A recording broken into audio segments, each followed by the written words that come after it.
വന്നിരിക്കുന്നത് ഇരവികുളം നാഷണൽ പാർക്കാണ്. ഇവിടെ രാവിലെ 1.5 മണിക്കൂർ അവിടെ ക്യൂവിൽ നിന്നു, ടിക്കറ്റൊക്കെ എടുത്തു. വീണ്ടും ബസ്സിലൊരു 15 മിനിറ്റ് യാത്രയുണ്ട്. യാത്ര കഴിഞ്ഞ് ഞങ്ങൾ ആ സ്റ്റേഷനിൽ വന്നിറങ്ങി.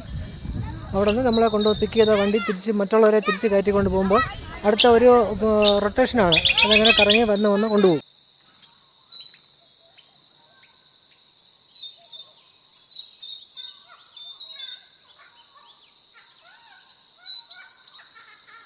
ഏറ്റവും ഹയസ്റ്റ് ആയിട്ടുള്ള വന്യജീവി സംരക്ഷണ കേന്ദ്രമാണ് ഇരവികുളം നാഷണൽ പാർക്ക് എന്ന് പറയുന്നത്. ഇവിടെ കാണാൻ ഒരുപാട് കാര്യങ്ങളുണ്ട്. ഞങ്ങൾ വന്നപ്പോൾ 2-3 വരയാടിനെയൊക്കെ കണ്ടു. വളരെ റെയറാണ്, മൃഗങ്ങളൊക്കെ ഈ സമയത്ത് ഇറങ്ങുന്നത് വളരെ റെയറാണ്. വൈകുന്നേര സമയങ്ങളിലോ അല്ലെങ്കിൽ അതിരാവിലെ വന്നു കഴിഞ്ഞാൽ നമുക്ക് മിക്കവാറും എന്തെങ്കിലുമൊക്കെ കാണാം. അപ്പോൾ ഇത് പ്രകൃതി ഭംഗി ആസ്വദിക്കാൻ ഏറ്റവും പറ്റിയൊരു സ്ഥലം കൂടെയാണ്. ഇപ്പോൾ ഈ അനിമൽസിൻ്റെ മാത്രമല്ല, ബാക്കി നമ്മൾ പ്രകൃതിയും കൂടെ നമുക്ക് പ്രകൃതി ഭംഗി ആസ്വദിക്കുക എന്ന് പറയുന്നത് മറ്റൊരു വലിയൊരു കാര്യം കൂടെ തന്നെയാണ്.